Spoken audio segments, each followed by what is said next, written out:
अधिक शोहरत मिलने से व्यासपीठ की मर्यादा भूले अनिरुद्धाचार्य। व्यासपीठ से अमर्यादित टिप्पणी कर सुर्खियों में रहने वाले भागवत प्रवक्ता अनिरुद्धाचार्य के खिलाफ लोगों का गुस्सा थमने का नाम नहीं ले रहा है। गुस्साए लोगों का कहना है कि अनिरुद्धाचार्य व्यासपीठ की गरिमा को भूल चुके हैं।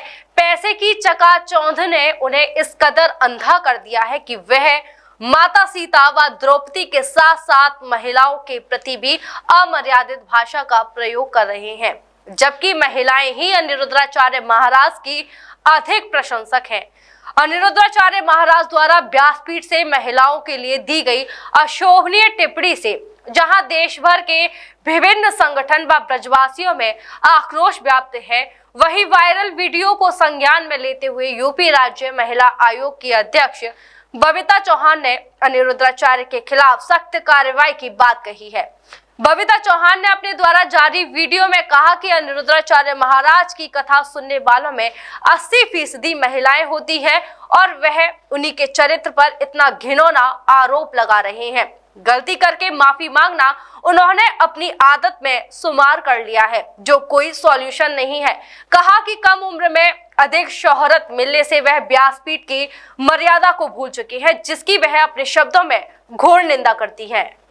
मैं डॉक्टर बबीता सिंह चौहान, अध्यक्ष राज्य महिला आयोग, अनिरुद्धाचार्य के द्वारा की गई टिप्पणी का घोर विरोध करती हूँ कि जो उन्होंने महिलाओं को लेकर इतनी हल्की बात की है, जो बेटियों को लेकर इतनी हल्की बात की है, मुझे लगता है कि इससे ज्यादा गंदी और घटिया भाषा का कोई प्रयोग नहीं कर सकता, जिसमें व्यासपीठ पर बैठकर इतने बड़े कथावाचक हैं, जो एक पब्लिक फिगर हैं आज, और जो मुझे कहना चाहिए कि जिनको सुनने के लिए इतना सारी पब्लिक वहाँ आती है, और जिसमें कहूँगी कि अगर फैंस की बात की जाए तो कम से कम 80% इनके कथा को महिलाएं सुनने के लिए आती हैं। उसके बावजूद ये ऐसे शब्दों का प्रयोग कर रहे हैं इतने बड़े उसमें होके, तो मुझे लगता है कि ये कोई अच्छी बात नहीं है। या तो इनको बुद्धि नहीं है, या ये कम उम्र में इनको ज़्यादा शोहरत मिल गई, उसका ही इनको समझ नहीं आ रहा कि उसका उपयोग कैसे करें।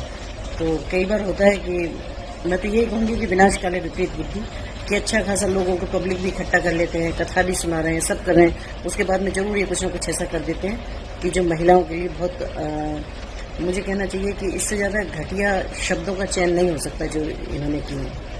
तो मैं तो आयोग की तरफ से भी कहती हूँ कि हम इनका संज्ञान लेंगे, और मैं वैसे भी कहती हूँ कि जो भी कड़ी से कड़ी कार्रवाई हो सकती है वो इनको करना चाहिए।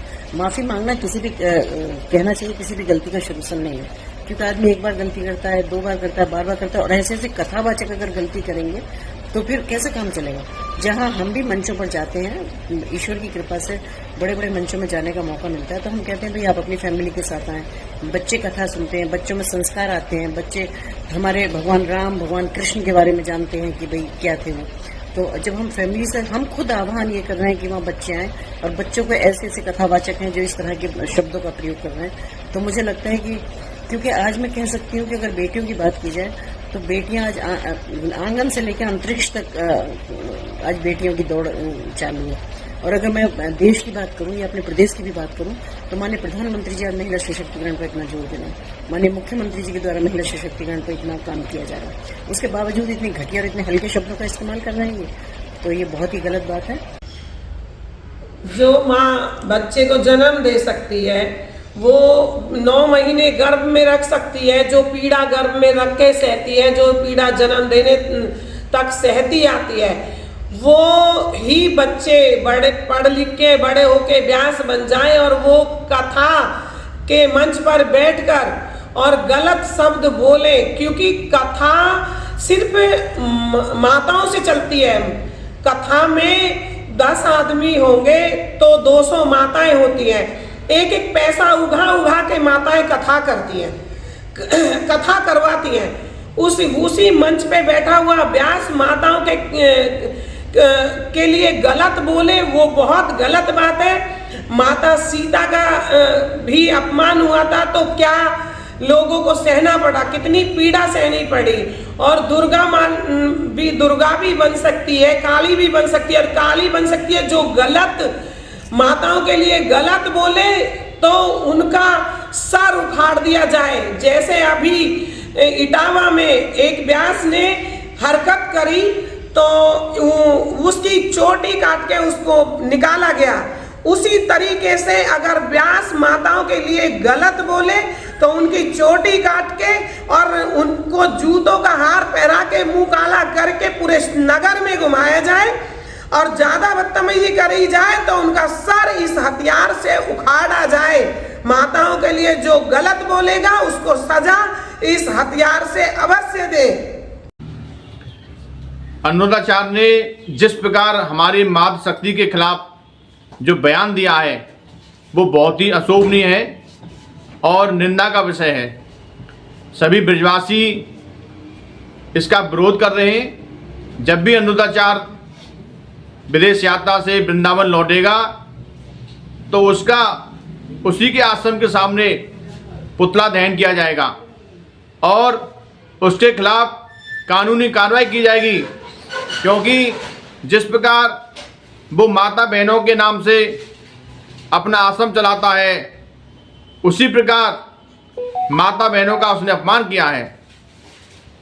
बहन बेटियों के बारे में जिस प्रकार की उसने टिप्पणी की है उससे समस्त भारतवर्ष में हमारी जो बहन बेटियां हैं वो ये कह रही हैं कि ये कैसा संत है जो व्यास मंच से इस प्रकार की टिप्पणी कर रहा है। इसने व्यास पीठ को कलंकित कर दिया है। हमारे वृंदावन में एक से एक बड़े भागवत आचार्य हैं, एक से एक बड़े संत भगवान हैं, वो सभी व्यास पीठ की मर्यादा का ध्यान रखते हैं। इसने पहले भी व्यास पीठ से महिलाओं के बारे में अवैध टिप्पणी की थी, तब भी उसने माफ़ी मांग ली, लेकिन माफ़ी से काम नहीं चलेगा। अब रण होगा और इसको सबक सिखाया जाएगा। Mehta hospital and IVF centre, Krishnanagar, Mathura. निसंतान दंपतियों के लिए अब एक वरदान। अब क्षेत्र के मरीजों को सुपर स्पेशलिटी सुविधाओं के लिए दिल्ली और आगरा जाने की जरूरत नहीं है। स्त्री और प्रसूति रोग IVF सेंटर, नवजात शिशु और बाल रोग, सभी प्रकार के हड्डी और जोड़ों के ऑपरेशन, जोड़ बदलना, आर्थोस्कोपी, सारे जटिल फ्रैक्चर का उपचार अब एक ही हॉस्पिटल में उपलब्ध है। अत्याधुनिक अल्ट्रासाउंड मशीनें, लेप्रोस्कोप, इक्यूविलेटर, nebuliser, modular operation theatre, pathology lab जैसी आधुनिक सुविधाएं मेहता हॉस्पिटल में ही उपलब्ध हैं। मेहता हॉस्पिटल, कृष्णानगर, मथुरा।